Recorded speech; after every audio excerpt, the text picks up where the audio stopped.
Good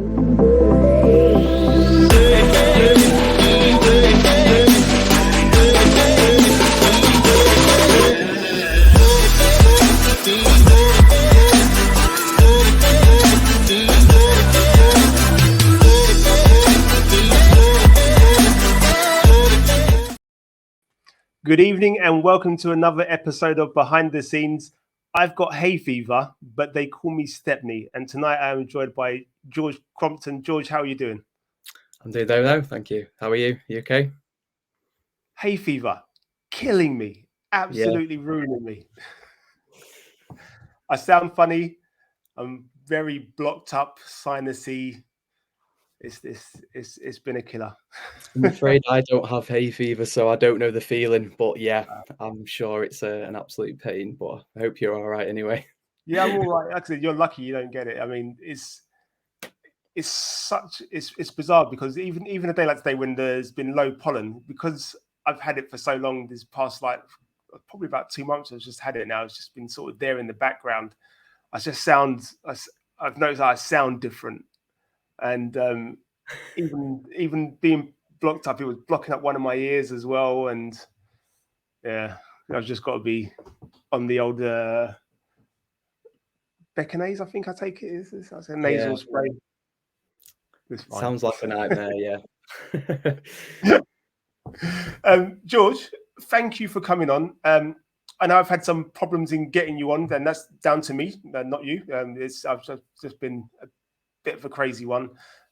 Being dad and working full time and sorting out the kids and everything and blah blah blah. It's just been manic. But thank you for actually taking the time out to come and speak to me. I do appreciate it.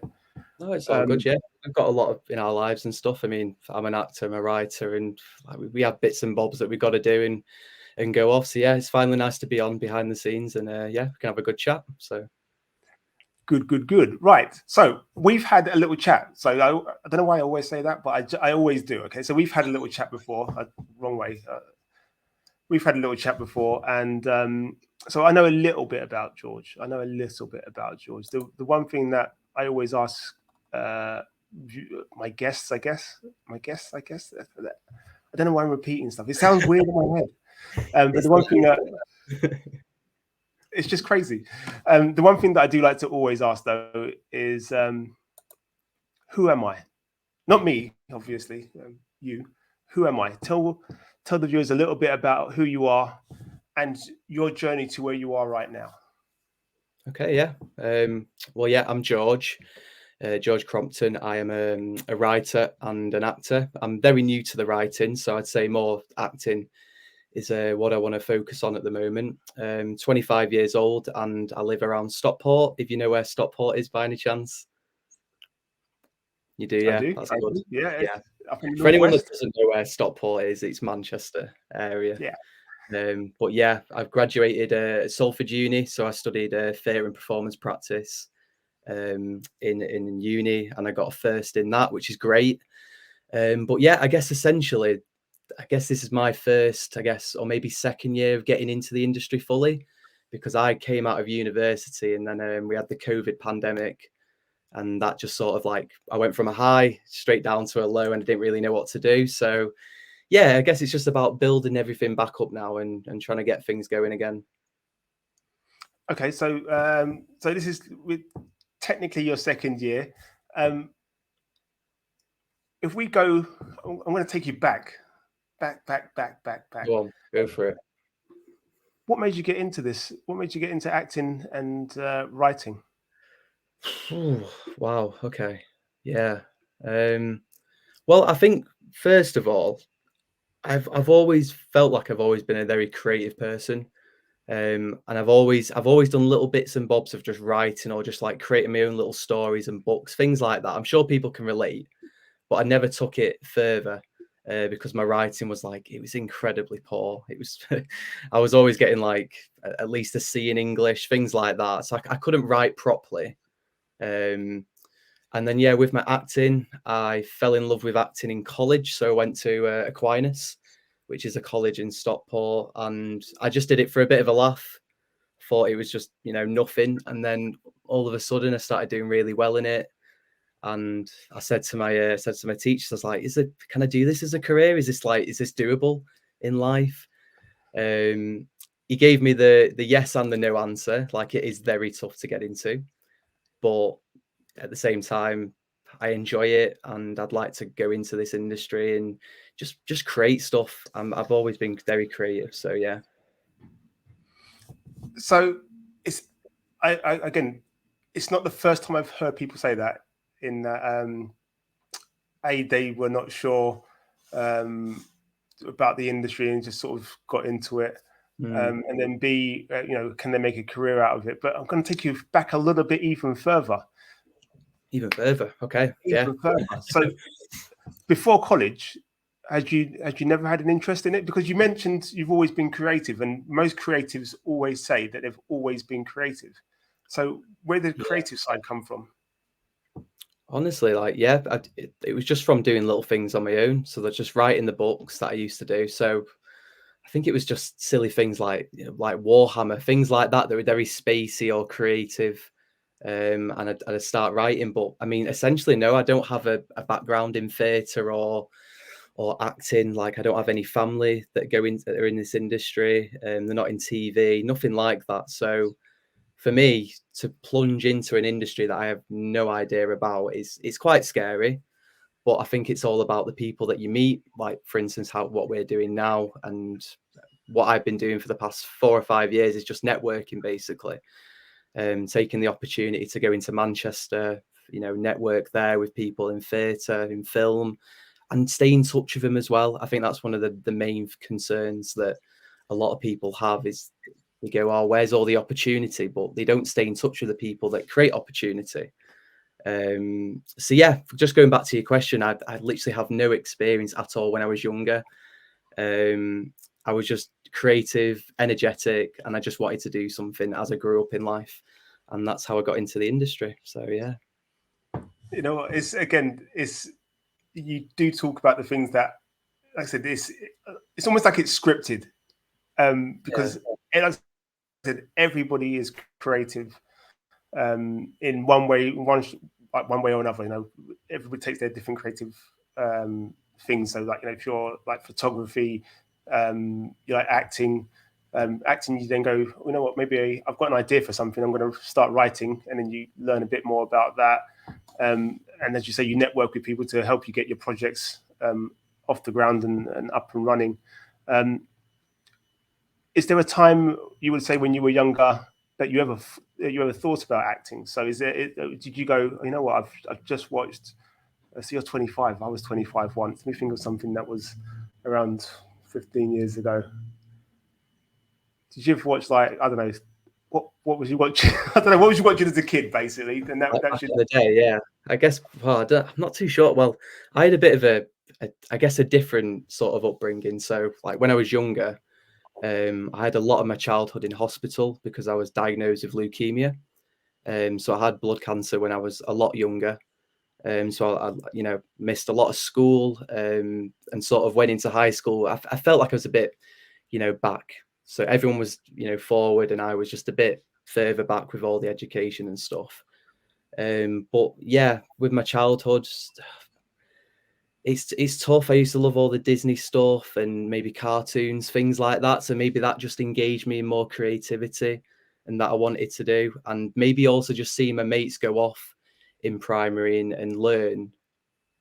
And while I was in hospital, maybe that was the moment I was thinking, well, I want to do that as well. So, you know, putting in the extra effort in hospital to, like, learn things, even though I was really ill and I was going through, like, chemotherapy, things like that.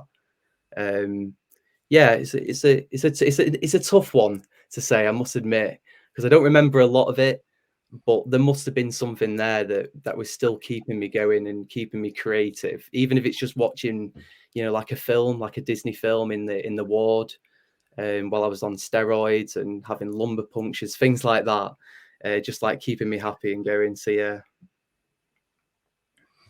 Yeah, you know what? It's when I look back at myself, is like I said, I've always thought I've been creative. I used to do drama when I was in secondary school. And I like school plays and stuff like that and really liked it.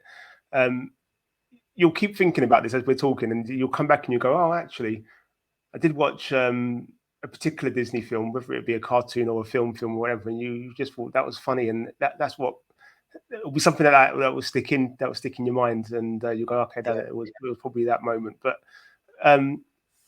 it's so probably more the entertaining bit, I'd say. It's that bit. I mean, I did stuff like that in primary school. So, like for instance, Mary Poppins, you know, just something that you were just dead young and you just thought it was a bit of a laugh. But maybe just like entertaining people as well, like having that opportunity to create something. And I've always, like I said before, been energetic and I guess giddy. I like talking to people and knowing their stories as much as them knowing my story as well.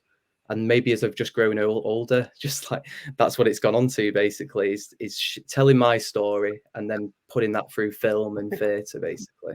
So yeah. I'm going to touch on the leukemia thing because I know I've had friends that have had kids that have had leukemia, and as well as family members and stuff like that, and it must have been tough. Yeah, I mean, I was very young at the time. It was probably around 2006, so I must have been. I'm 25 now, so way before 10 years old. So I do remember a lot of it. But I guess just having that, doing that, you know, having all the chemotherapy and steroids, things like that, sort of got me into the world really fast. To say that, you know, it is a tough world. Like life isn't fair, and a lot of people do understand that. So maybe that, I don't know, that sort of pushes me on. I always look back at stuff on that and think, you know, what could have happened and what I'm doing now. It's nice to just push on and do something I enjoy because, you know, life's too short. You don't really know what's going to happen in the next, you know, 3 to 4 years with like family, with a friend, or even just yourself, even your health. So it's just worth taking a chance of doing something you love. And I guess I just found that with acting, really.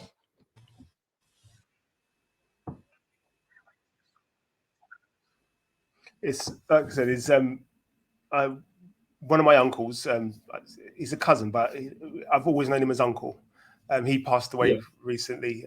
He was diagnosed with leukemia, and but he never told anybody. Can you believe it? He never told anybody. He was that sort of guy. He'd always ask how you were doing, but would Yeah. never, never tell you what like how he was. But he was an adult, and as a child, it must have been, you know, many difficult times for you, and to see that you've gone through that, you've not let it beat you, but you've used it as a motivation to get you to where you are now is fantastic. Oh, definitely. Yeah. I mean, even just like you said, it's the people around you as well. Like, so when I had it, I mean, all the attention was on me because everyone wanted me to get better. But I think over time, I've learned that even my family were affected by it. So, I mean, I've got a little brother, Thomas. He's a great lad, but all the attention went on me to get better. And, you know, he was in the background, just being ignored, things like that, that I've sort of taken into, you know, into my mind now. I'm gone, wow, it's just, yeah, it's weird. It affects everyone and it's awful. But like you said, it's a nice motivation, you know, and I'm healthy now. I want to get out. I want to learn. That's what everyone, you know, should be doing. They shouldn't be going through, you know, cancer or anything like that. So it's nice to have that story just in my mind of what I've been through. And it just sort of pushes me on really to do what I want to do in life. So yeah. Good. Okay, so we now know a bit of background about you. Okay, so Yeah, tell you me, do now. tell me, tell me about your current project. Okay, what you're currently working on. Yeah, okay. So I mean, it's very much connected with the cancer story, really. So when I was younger, when I was going through the treatment, the only thing that would just, I guess, keep me happy was watching my local football team, Stockport County. I also had like a bit of a therapy dog as well called Barney. He was like a cocker spaniel. And two of them, those two things just kept me happy basically. So yeah, with Stockport, I still do it now. I go around the UK, I travel home and away watching Stockport County play, and I love them to bits. It's a part of my life that I'm proud of telling people, and I have a lot of mates that are like City fans or United fans, and when they go, oh, who do you support? And I'm like, oh, it's Stockport County, and they go, sorry, like why? Why do you support a small side? But it's everything. I mean, as a football fan, everyone knows that feeling. When you support your team, you stick with your team. I'm sure you know that as well, being an Arsenal fan. But yeah, so I started writing about football. I started writing on family. So I just jotted little things down around that. And essentially, this was just going to be like a showreel scene. And for people who don't know what a showreel is, it's just basically a couple of clips together that actors need to be, presented to an agent or to a casting director. And I was just looking to create a bit of footage with my mate, and yeah, that's how it started basically. So you started making a show reel about your life in Stockport, family. Where I don't know how to put this. How to put this? It sort of changed, you If you're see. not, So it went from a show reel, and all of a sudden my mates were like, well, we want to take this further basically, because it's a short film now. That's what I probably forgot to say. So basically we changed it to a short film. We wanted to produce something bigger and better, so we could represent the whole of the crew and show them off. So it wasn't just about me, it was about the ensemble there, to try and create something. And then before you know it, we are creating a film about football and family called Away Days, and that's how it started basically. So did you get footage of like Stockport players? Did they give you any access? Did you let them speak to them? Okay, so I mean, at the minute, so we're in our development stage still.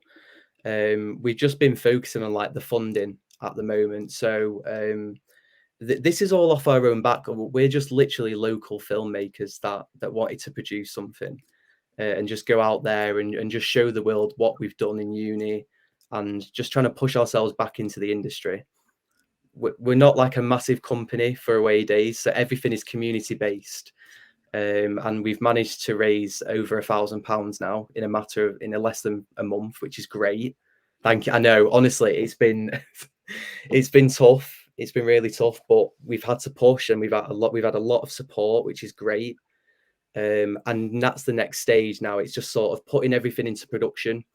We're trying to get in touch with Stockport County as well, and just show them what we're about and what we're doing, and basically how we're connecting the community around Stockport together too, because that's what they've done, and we want to be a part of that. That's what it's. Sorry, I've got to keep clearing my throat. They'll probably it's the hay fever as well, mate. You'll probably find that they'll want to reach out. I don't think there's much things, but again, if you're not a sports fan, I think it's difficult to understand, especially a team sports fan. I was trying to explain the difference to my kids earlier because Wimbledon was on, and I said, look, the difference between individual sports and team sports. I said individual sports like tennis, you can support one player, and when that player retires, you just choose another one. It's as simple as that, And he said you can have multiple players that you actually like. So the whole Federer, Nadal, who was the greatest, Djokovic as well. And I was always going to ask Federer for me first, but I do like Nadal. And but I said team sports is different. It's just different. I said it's for life, isn't it? It's it's a sentence either way. No, it literally is. It's like one big family, basically. That's the best way I put it. I mean, with Stockport County, we've been in non-league, like we talked before. We've been in non-league for about 13 years now, and I was one of the very few that stuck with Stockport County when they went into administration. So we had about, I think it was around 2,000 fans, maybe 2,500 at the peak. And I mean, don't get me wrong, like I envy some of the teams that are down in non-league. It's so hard to get back up and have financial backing as well. So just to see that side of football and how awful it is, really, because it's not all like the Premier League. Like there are some tough leagues down there, and it's just hard to get out. But with the community and us keeping going with the funding around, I think it was Help the Hatters. That was one of the main funding for Stockport County. So all the fans basically put loads of money in just to keep the ground and the stadium running, to pay for the players, things like that. And then over time, we've just slowly gotten out of it. But a lot of teams haven't. A lot of northern teams haven't. I mean, Rochdale have, I think they were relegated this season, which is unfortunate. There's a lot of northern teams just going into administration. Like Bury was one of them as well. Bury went into administration a while back.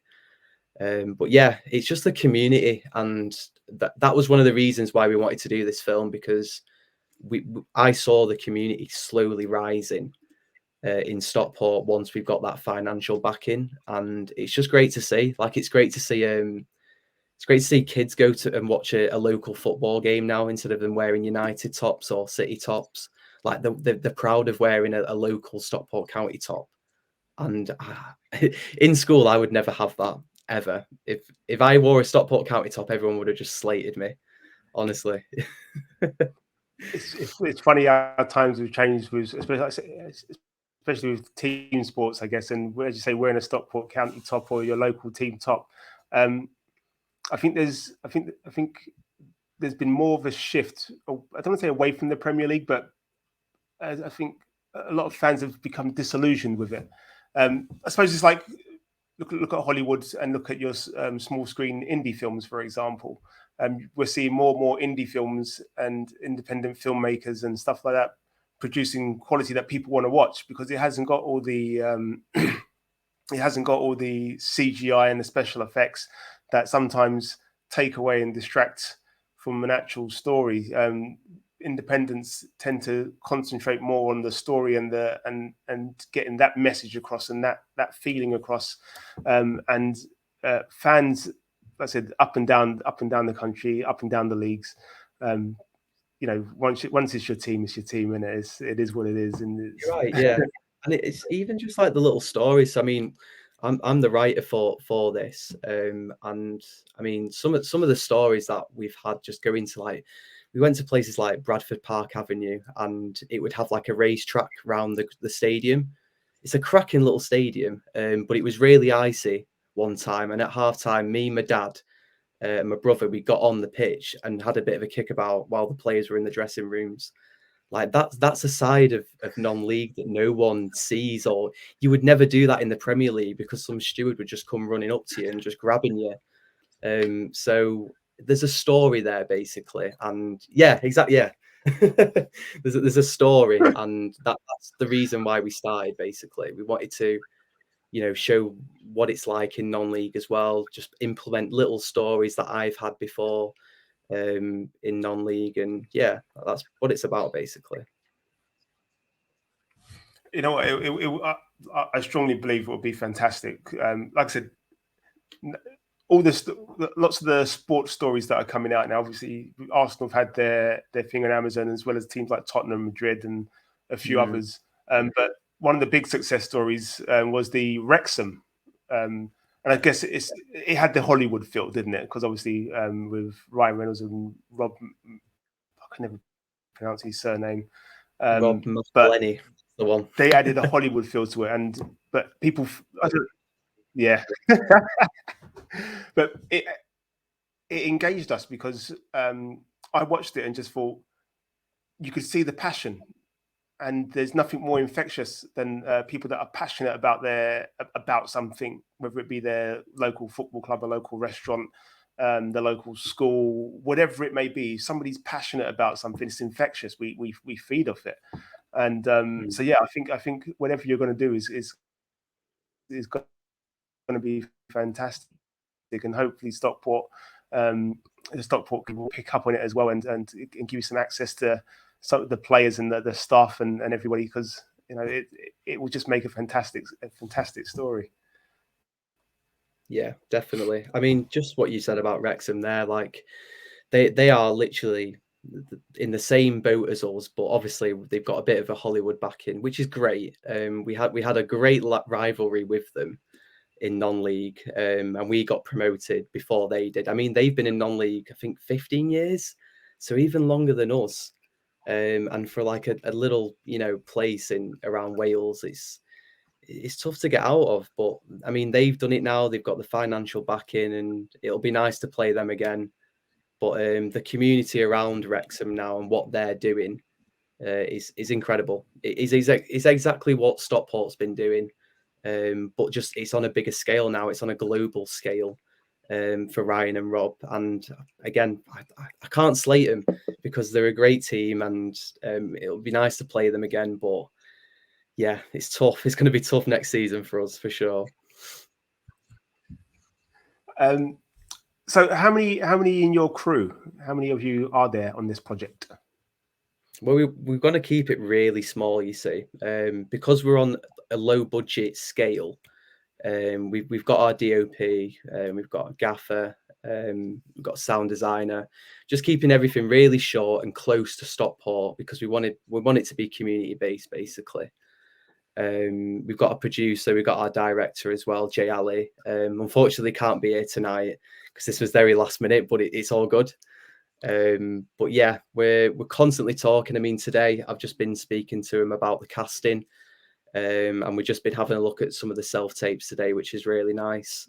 But we're on a bit of a quick turnaround now with the casting, so we just want to get that into place this week or next week. Sort out the shot list, and then move things on for next month.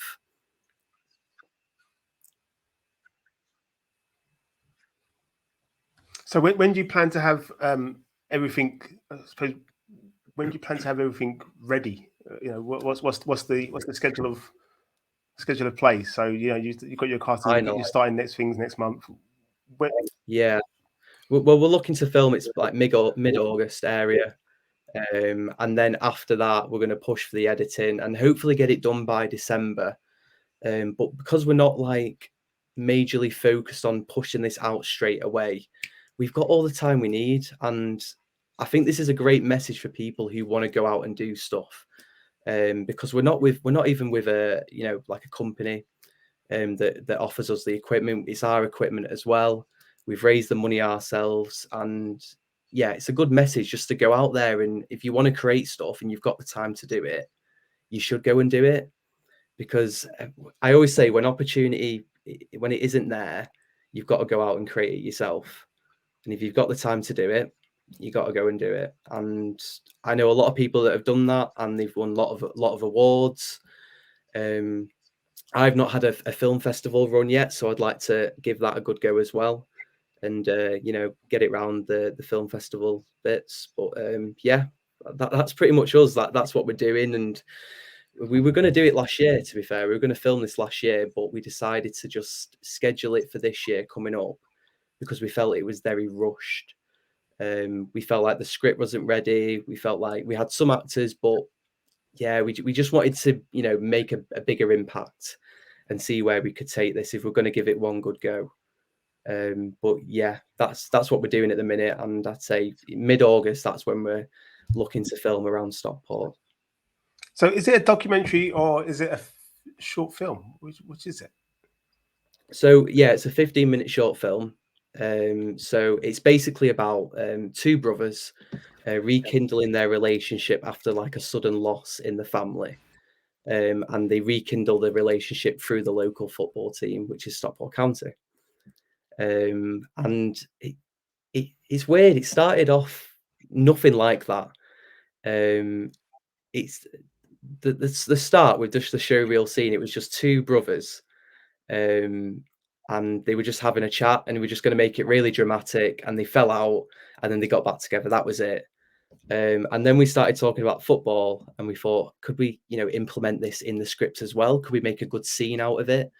and then it turned into the short film, and then we made it longer, and then before you know it, you've got the crew there, you're getting the casting, and yeah, it's a lovely little script, but we're trying to distinguish it now from making it like a uni short film to a new film that hasn't been seen before. So we want to start the film with a bit of an oomph, a bit of something different, and just basically show what Stockport's like and what the community around Stockport County is like, and give them basically a positive image. Because that's what they've been doing over the past 3 years is showing the community that you can go and watch your local football team, and this is who you should be with, and yeah, that's what we want to do.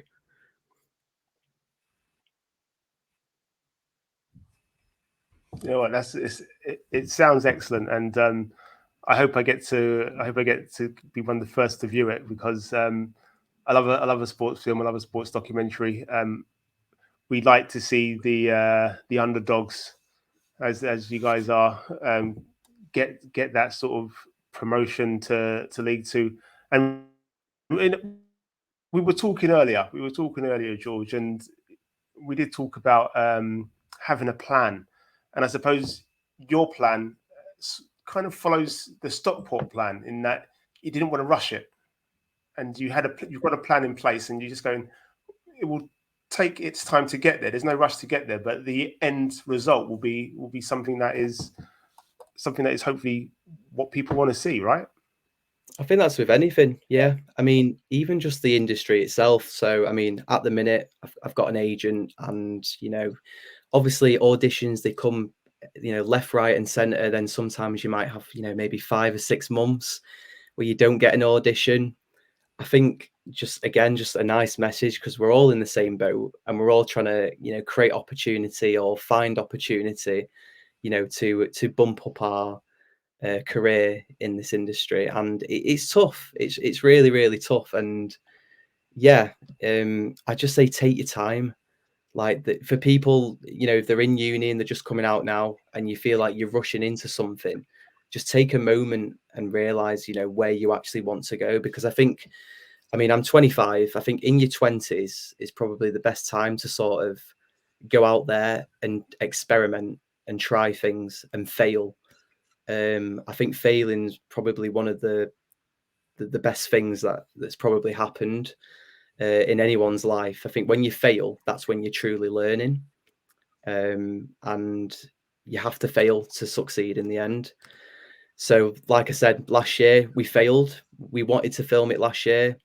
It felt rushed. I was a bit upset. I was like, I really want to do it now. I want to show people what I'm up to, and how eager I am to go out there and create stuff. But you can't rush things. If you want something done really well, take your time with it and focus on the positive bits in there, and how you can slowly improve that.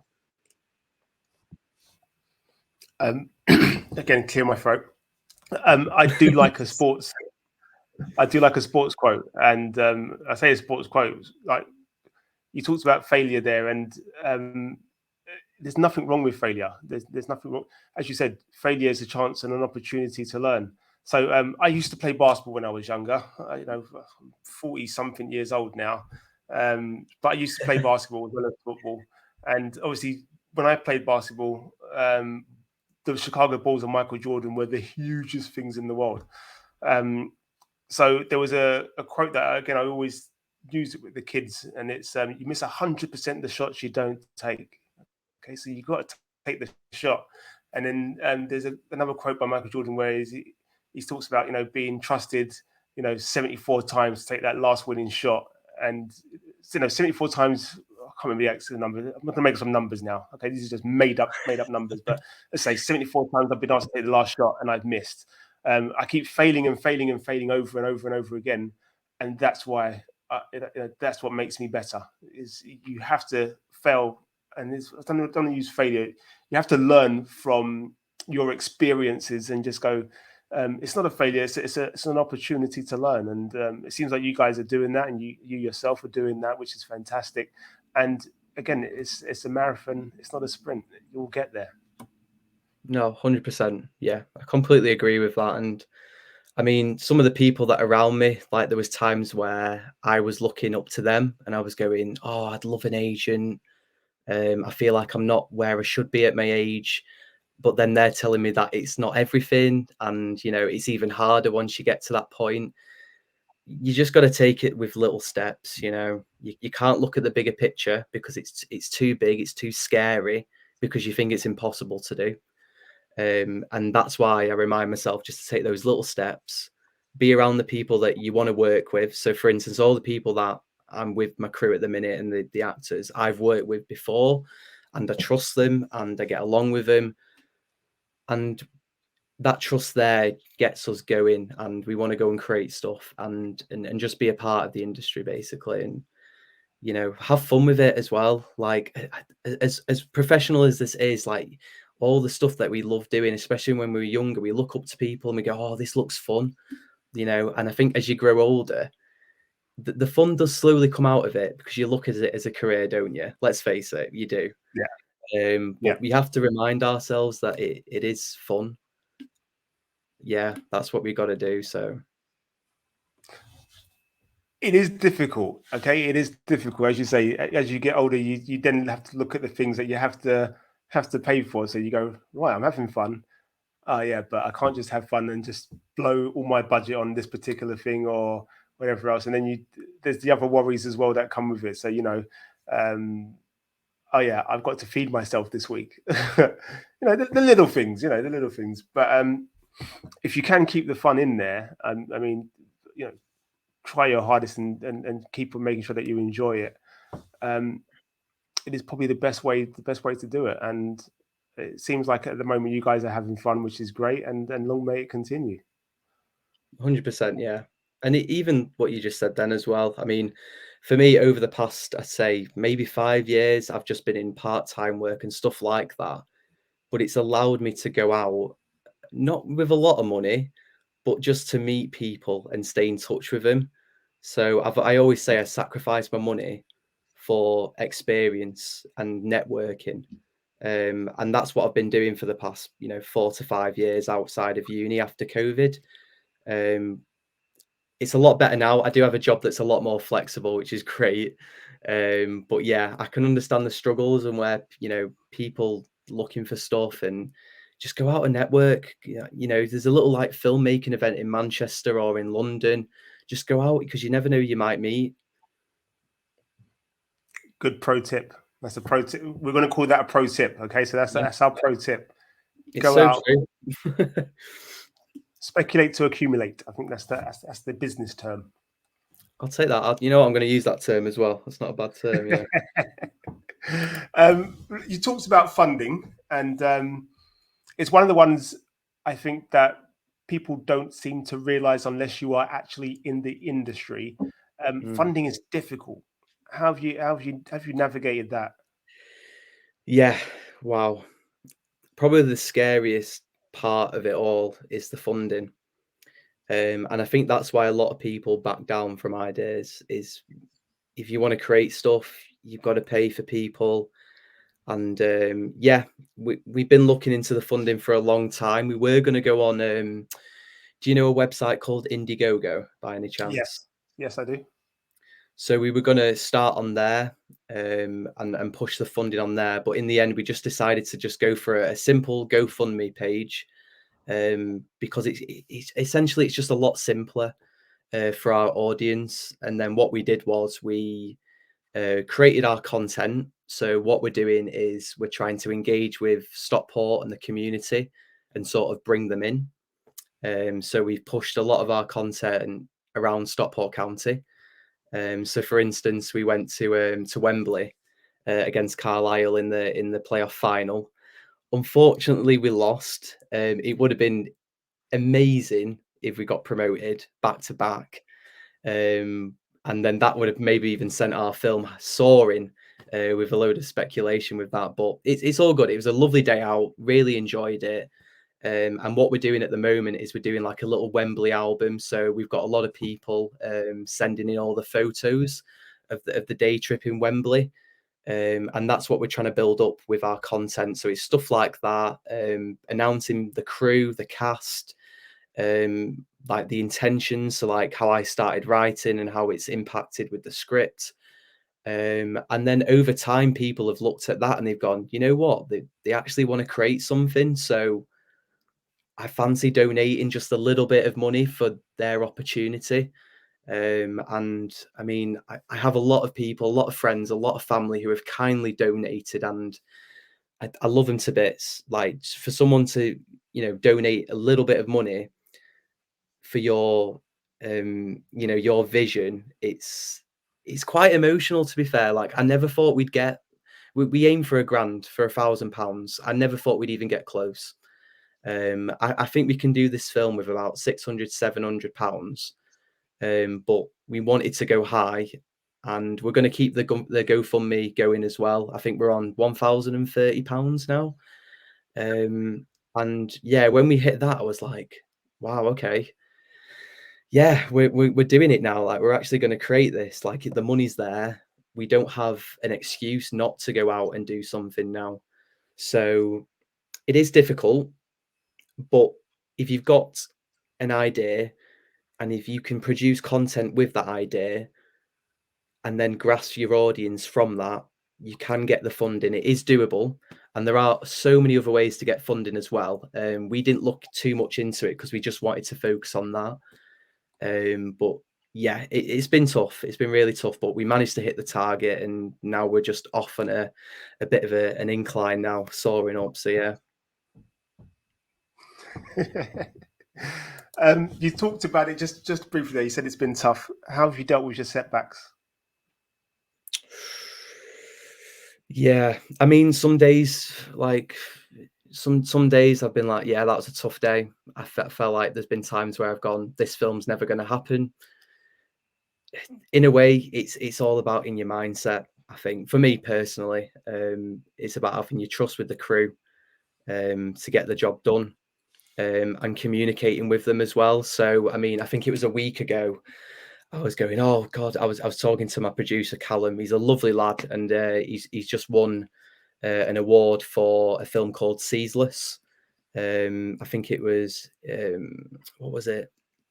It got best short film of the year in Oldham. I think it was. He might have to clarify that with me, but won award. It's brilliant, and that was around the film festivals, which is great. It's such a good film. It's about World War and the two soldiers meeting the opposite side of their nationality. Yeah, I've sort of like backtrack on that. Where was I? Setbacks. That was it. That was the one. So yeah, I was chatting to him, and I was going, yeah, are we going to actually do this? Like, I'm a bit scared now that we've got the funding. There's a lot of like anticipation and pressure now that we've done this. But I think the communication around my crew, it's great because we can reassure each other. So I think, yeah, the way to deal with setbacks is, the people around you that you trust, go to him, talk to him. If you're nervous about any setbacks, if you're doing a short film at the minute and, you're struggling to, try and create it, like go and find trust with your mates and try and make it work that way. That's how I've dealt with it. Very interesting, that, and it sounds like you are a tight, close knit group of friends and colleagues. Yeah, that support network is key for a lot of people, because if you don't have that support network of positive attitudes around you to keep you motivated, B, keep you from getting down, and then C, helping you to get to your end destination, it can make it even more difficult. So yeah, fair play to you guys, and it's good to see that you deal with setbacks in a positive way. We talked about the setbacks. Has there been any particular challenges you faced? Yeah, 100%. I don't even know where to start. Maybe with the script. Okay.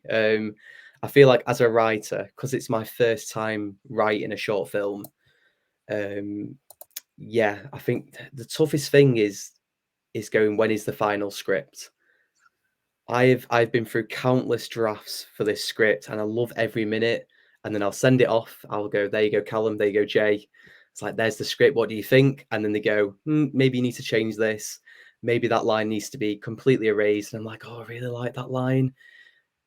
That's probably one of my hardest things, is sort of adapting to, you know, creating a script for the better of the film. And yeah, like this week I've had to delete it's a lovely scene, don't get me wrong, but does it give the character enough development in the scene? I'd say probably not. So I've had to be adaptive and take things out. So that's been one of my challenges, which has set me back a little bit. So yeah, we're just trying to, you know, sort out the scripts before obviously we finalize the casting. But we've got a good month and a half to, you know, to sort of just get that right first. And I think the challenges as well, maybe another one. I probably would say the equipment, to be fair. Yeah, a lot of people don't have a lot of equipment. We've been very lucky to get our equipment from, you know, a friend, which is nice. And with the funding, we can invest in a bit more equipment as well if we need it. So that was one of the challenges that we had to have a chat with my producer. And I was like, can we do this in the budget? Is it doable? Yeah, I think they're maybe the main two that we were focused on. I think everything in a time schedule as well. I think now that we're on a month and a half away from filming, we're sort of, you know, speeding things up now. And I think that's a lot of pressure and it's a challenge. But in a sense, it's making the thing more professional as well. It's making me realize that we have to make it for this amount of time and we got to get it done. So yeah, that's probably the hardest one at the minute, is just scheduling everything and working around the crew to meet up and just have like just an hour. So like we all work in the day. We all work, you know, like a 9 till 5, and then the next 3-4 hours at night in the evening, we've all got to meet up and look at the script or talk about the equipment, things like that. And I think that's a struggle physically and emotionally as well. So yeah. Again, these are things that most people don't realize, especially people that are not in the industry and people that are writing and producing their own work. Is it's tough because you have, first of all, you make this script and you think this is perfect, and then at some point you have to go through it like you have done and take out things. Does it have enough character development in this scene? No. Okay, well, we'll take that out. And then things like equipment, you know, people just think, oh, well, yeah, you know, you just get some equipment. Equipment is not cheap. Yeah. Equipment is expensive. And, you know, it's not, you can't even say, okay, well, let's hire it, because hiring it is just as expensive. It makes no difference. So you have to sort of rally around and get all these things together. So, yeah, we were actually looking at getting more lenses, and I tell you what, that was just like a shock to my heart. It was the scariest thing. Yeah, that was might have been the main challenge for us. It was looking at that and going, yeah, can we do that? Probably not. But we've worked around that, which is fine now. Give us a price on one of the lenses. Oh, don't. My producer was focusing on it, but I mean, we were looking to get like a lens kit, basically, and yeah, we're looking. It's a lot of money, especially with a short budget for us as well. It's a lot of money. So yeah, lenses are not cheap, and they usually come. Like I've been on set, so I've seen when they're changing lenses and stuff like that, and it's whoever's using the lens, whoever's like changing it or whatever, takes very care because it's in its own box and it's all very, very expensive. I mean, yeah, I know it's expensive, so don't worry about it. In your short time in the industry, what do you think about it? I love it. I really do love it. I think it's hard to get into. Don't get me wrong, because I understand that. I mean, I'm still at home, and I'm very fortunate to have the time to go off and create my own stuff. And I can understand that a lot of people can't do that if they've got, you know, they've got a full-time job, they've got family, they've got kids. They might have a priority that's, you know, stepping them back from giving something a go, which I completely get. Like I would say I'm quite privileged to be at home and I can go off and do stuff like this while I can. But at the same time, if you really want to, you know, give something a go and make it, in they say make it, but you know, go into this industry, you've got to find the time to do stuff and create your own work and show yourselves off. So yeah, I do love it, and I'm glad I went to university. I've learned a lot about the industry.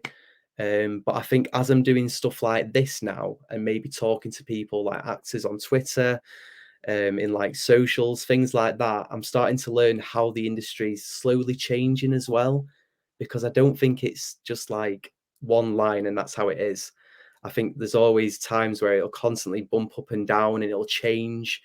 There'll be less auditions, there'll be more auditions in this month. Like it's so hard to read. That's the best way I can describe it. So I wouldn't worry about that too much if anyone's watching this now, because it's just hard to read, and you just got to go with the flow, and trust your instincts, and just go. If you really want to do it, you can do it. Just keep that positive mindset, and just keep going. You just keep prodding on, as I say. It's, you know what, I think, I don't think I've spoken to anybody that doesn't actually like the industry. So it's just a fun question to ask, basically. But it's good to hear the answers, because, like you just said there, it's just trying to find the way to keep plodding along, keep doing something, keep yourself creative, keep yourself working, create your own stuff.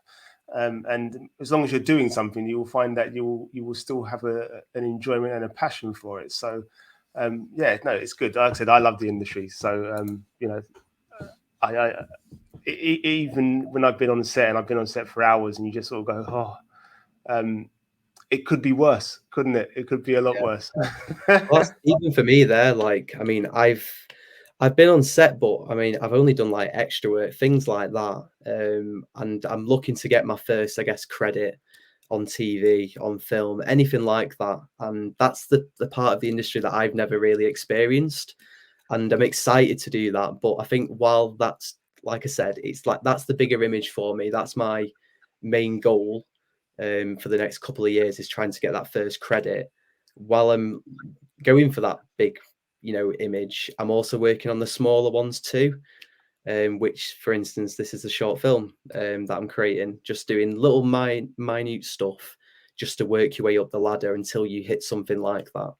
And it shows you're just eager to work in the industry and you want to connect and network with people. So yeah, that's what I'd recommend people do if you can do it.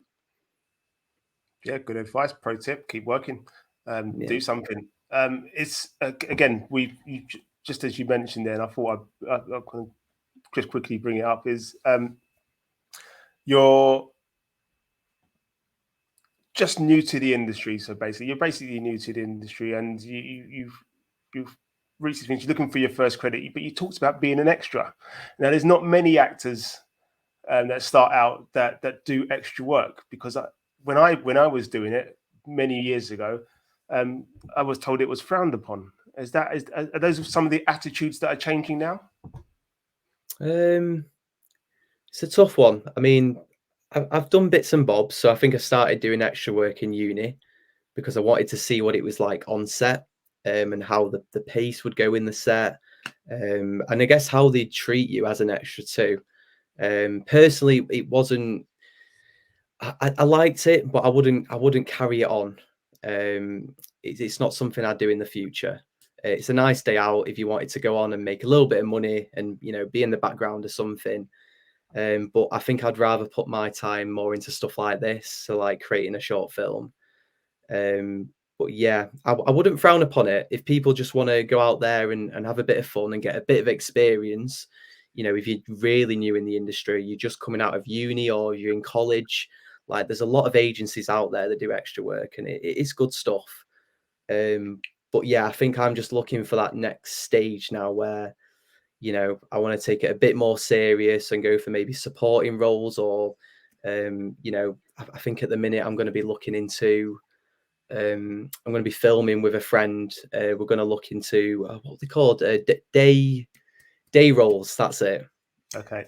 So just looking into that. It's something I've never even heard of before. So I'm going to get writing on a little script with my friend and just like record a couple of scenes, maybe like a nurse or like a substitute teacher, things like that. and focus on a couple of day roles basically. See, again, the reason I bring up the extra thing is because, like I said, I've known people that are into it. It's different over here than it is to say somewhere like America, for example.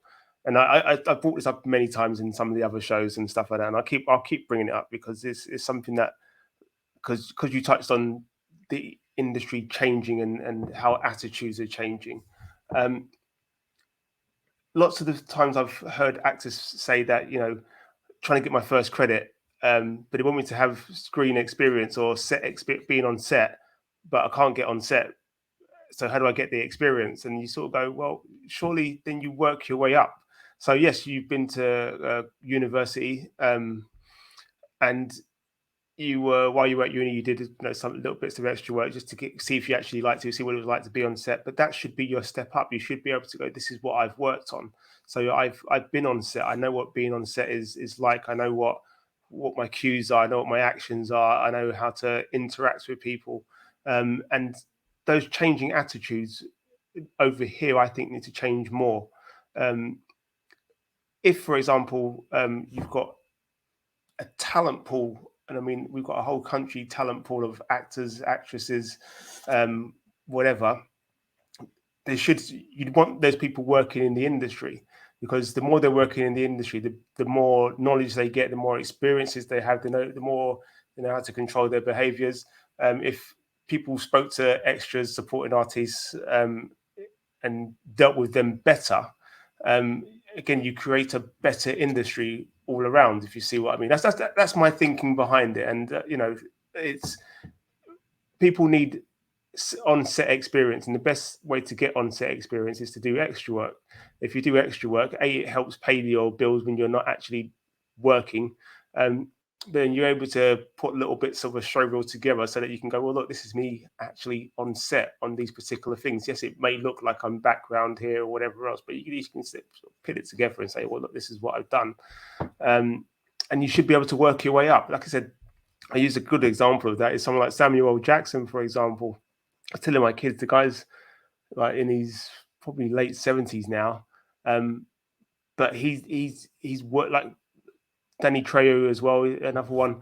These guys have worked their way up in the industry. They started off as extras. They started off by just getting on set in a film, getting their face shown, then all of a sudden working up to getting a line, getting a couple of lines, and then they're being cast for, let's say supporting roles or minor roles and whatever else. But at least they're getting working experience, and the more working experience that they got, the better that they became. They became more confident in front of the camera, and then they are where they are today. So yeah, I think there's a lot of benefit to it. I completely agree. Yeah, I think it has changed from that as well, which is why maybe I don't particularly do like the extra work. I feel like the opportunity might not be there. Like the networking, I feel like would be there. If you want to stay behind for 15 minutes and have a chat with, the director, if they've got time, or just anyone on the set, that's brilliant. I would never say no to that, because that's what I do all the time. But it never like gives you that full opportunity to go off and do something. And I think that I understand what you mean now with it slowly changing. I found that I've quite a problem with Spotlight, to be fair. So obviously everyone knows what Spotlight is, and if for people who don't know what it is, it's probably one of the main casting, I guess, websites that you can be on. And even before having an agent, it's either you have an agent or you have Spotlight. If you want an agent, you have to get on Spotlight, but agents want you on Spotlight before you can get an agent. It was really confusing. And I know a lot of actors are struggling to do that at the minute. So maybe the must. I don't know if they've changed the conditions to get on Spotlight at the minute. You have to have that many credits to be on Spotlight, etc.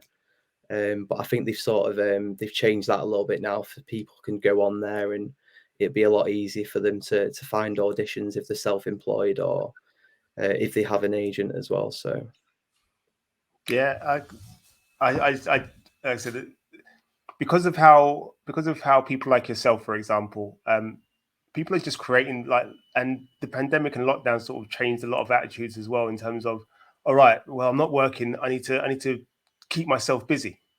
I need to do stuff. So lots of people are just creating stuff. I know at least two people I've spoken to that have had no representation before in terms of an agent, put their own stuff together, put it out there. It was, good feedback from it. Then I've got agents for it and from it. So, people are, as you say, keep working, keep doing something, keep putting yourself out there. And just getting those attitudes to change slightly. Like I said, lockdown has helped that. So people are doing more in terms of creating. So you look at lots of the online creators that do their TikToks and their stuff like that, that are then being picked up because they've created something, a character, a persona, or whatever that is that they've kept on putting out content for, 2 minutes, a minute, whatever it may be. And but then they're being picked up, and then they're going on to do great things. So it is just a case of, as you say, just keep working at it, and keep plugging away. 100%, yeah. And I think that, again, just one of the main reasons to why we want to create a film, a little short film, and send it to film festivals. It's that area that I've never been to before, and I'd love to take it there. And we're going to have a little premiere as well afterwards. Like, it'll be a local premiere that we can get the short film, set somewhere. We'll obviously have to pay for like a bit of a venue. But yeah, it'd just be nice to sort of get out there and try something new. As you say, get out there and just show what we're doing, basically. So yeah. So are you in contact with local theatres, like the independent ones and stuff like that? I mean, so at the minute I work in the New Adelphi Theatre, which is Salford University. So I stay in touch with them, and they're a great university. I love them to bits. I always try and stay in touch with all the practitioners, with the lecturers, and some of them, to be fair, some of them are donated, which was really, really nice of them. So I guess it just goes to show that I've got a good image, and we're trying to create stuff, and they're like, yeah, they're alumni. If they're going to go and do something, I'll happily donate. So yeah, I do quite a lot at the New Adelphi Theatre. I've worked at Salford. I've not worked with Salford Arts, but I've like performed in Salford Arts Theatre, which is like a really small theatre based in Salford. It's really nice, but it's a venue that's it's definitely funded by the community and what's around them. And they had a tough time in COVID, I must admit. Yeah. But they're keeping going, which is absolutely brilliant. I do have a little theatre in Romley, so that's where I live as well. In a little village called Romley, and it's called, I think it's Romley Forum. I've been to like a couple of shows there. Probably watched a lot when I was in college and uni. Oh no, sorry, college and high school. And yeah, I love it there. It's great. That's, what, you've got to support your local talent. That's all I've got to say. I remember doing a business course once, and they talked about local businesses and like big businesses, and for example, and they always just said, look, if you support local, it's actually more beneficial for the local community. So yeah, go down to your local theatres, your independent theatres, and cinemas and stuff like that, and give them some support. As you said, they would have struggled during lockdown. It's lucky that they're still. It is very lucky that they're still going. To be honest, lots of theatres and things were not so fortunate. So yeah, fair play. Yeah. No. Yeah. I'm gonna just before we end.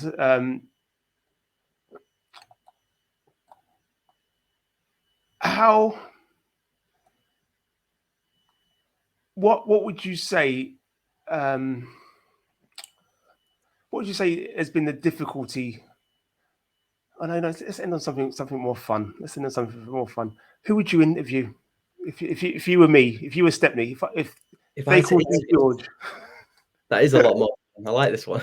To be fair, I like both of the questions. To be fair, we got the reality side of questions that people need to know. But who would it interview? Anyone? Anyone?